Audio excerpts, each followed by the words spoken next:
மாண்புமிகு பேரவைத் தலைவர் அவர்களே, மாண்புமிகு உறுப்பினர் அவர்கள் சொன்னார் சிப்காட் அங்கே நல்ல முறையாக நடைபெற்று இருக்குன்னு. நாங்கள் சிப்காட் ரிவைவல் மிஷன் அப்படின்னு சொல்லி ஒவ்வொரு மாவட்டத்திலையும் சிப்காட்டை ஆய்வு பண்ணிகிட்ருக்கோம். அதே மாதிரி பெருந்துறையில் 26/5/2026 அன்று மாண்புமிகு சட்டமன்ற உறுப்பினர் அவர்களும் நானும் சேர்ந்து அங்கே ஒரு ஆய்வு நடத்தினோம். அவர் சொன்ன மாதிரியான எந்த விதமான பெரிய மாற்றங்கள் எதுவும் நான் பார்க்கவே இல்லை. ஏன் அப்படின்னா சொல்லிடுறேன் பேசி முடிச்சிடறேன். அதுக்கப்புறம் தொழில் பூங்கா 1097.86 ஏக்கரில் ஆரம்பிச்சிருக்காங்க. பல வருடங்கள் ஆயிருக்கு. அங்கே 4 கம்பெனி மட்டும்தான் இன்னைக்கு வர நடத்திட்டு இருக்காங்க. அதில் 32 தொழிற்சாலைகள் அமைப்பதற்கான மனைகள் இப்போ ஒதுக்கீடு செய்யப்பட்டிருக்கு.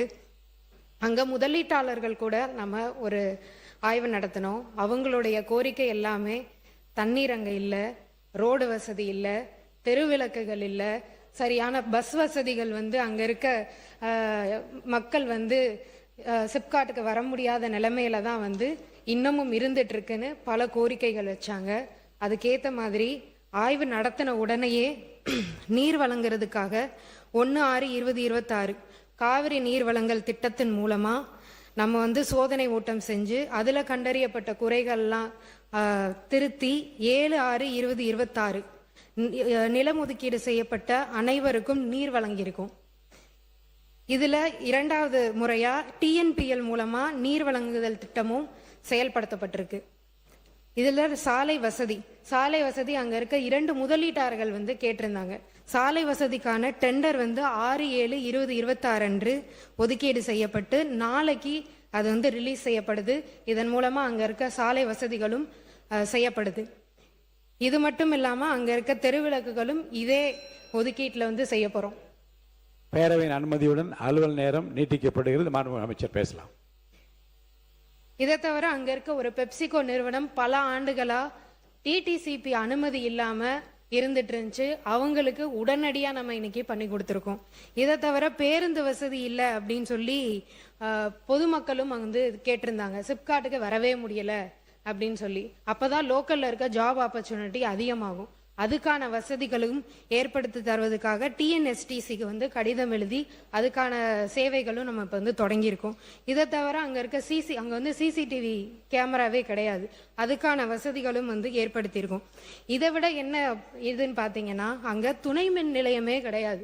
எலக்ட்ரிசிட்டி அங்கே இருக்க தொழில் முதலீட்டாளர்கள் கேட்கறது எல்லாமே துணை மின் நிலையம். அதாவது எலக்ட்ரிசிட்டி இல்லாமல் எப்படி ஒரு தொழில் நம்ம ஆரம்பிக்க முடியும்? அதுக்காக தொழிற்சாலைகள் எதிர்கால மின் தேவையை கருதி 110 கிலோவாட் துணை மின் நிலையம் அமைப்பதற்கு தேவையான நிலம் அடையாளம் கணக்கெடுக்கப்பட்டு இப்போ அதுக்கான தான பத்திரமும் நம்ம பதிவு செய்யப்பட்டிருக்கு. இத்தனை குறைகளும் இருக்கிற ஒரு சிப்காட் அது. மணப்பாறை இது இங்கே மட்டும் கிடையாது, பல இடத்துல சிப்காட் இதே நிலைமையில தான் இருக்கு. போய் பார்த்தீங்கன்னா பொட்டல் காடாக தான் இருக்கு. நிலம் மட்டும் வாங்கி ஒதுக்கீடு வச்சிருக்காங்க. ஆனால் இங்கே தொழில்கள் எதுவுமே இன்னும் வரவே இல்லை. இங்கே இருக்க சட்டமன்ற உறுப்பினர், நம்ம தர்மபுரியில் இருக்கிற சட்டமன்ற உறுப்பினர் அவர்களே அதை ஏற்றுப்பாங்க. அப்படிப்பட்ட நிலைமை இருக்கு. அதையெல்லாம் மாற்றி முதல் ஆய்வு பண்ணோம். அதுக்கான டெண்டர்களையும் விட்டு அதுக்கான வசதிகளையும் இப்போ நம்ம மாண்புமிகு முதலமைச்சர் அவர்கள் மூலமா பண்ணிட்டு இருக்கோம். மாண்புமிகு உறுப்பினர் தமீமின் அன்சாரி அவர்கள். ஆனால் இது போதும். இப்போ இது இந்த விளக்கமே இல்லை. நீங்கள் இல்லைங்க, என்ன செய்திகள் என்று நீங்கள் சொன்னீர்கள், என்ன நடக்கவில்லை என்று அவர் சொல்லிவிட்டது போதும். அடுத்து மாண்பு உறுப்பினர் தமீமின் அன்சாரி உட்காருங்க. மாண்பு உறுப்பினர் உட்காருங்க.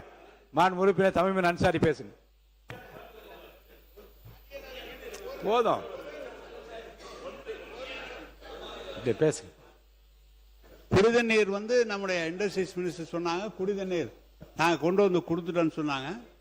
கிட்டத்தட்ட ஒரு 90 நாளையில் அவ்வளோ பெரிய திட்டத்தை நிறைவேற்றக்கூடிய நல்ல அமைச்சர் தான். ஏன்னா நாங்கள் ஏற்பாடு செய்யாமல் அந்த குடிதண்ணீர் நீங்கள் 90 நாள் அங்கே கொண்டு வந்திருக்க முடியாது. இன்னும் பொன்னண்ணையாரை பற்றி நம்முடைய அமைச்சர் சட்டமன்ற உறுப்பினர் சொன்னார். பொன்னண்ணையார் டேமை உருவாக்குனதே கலைஞர்.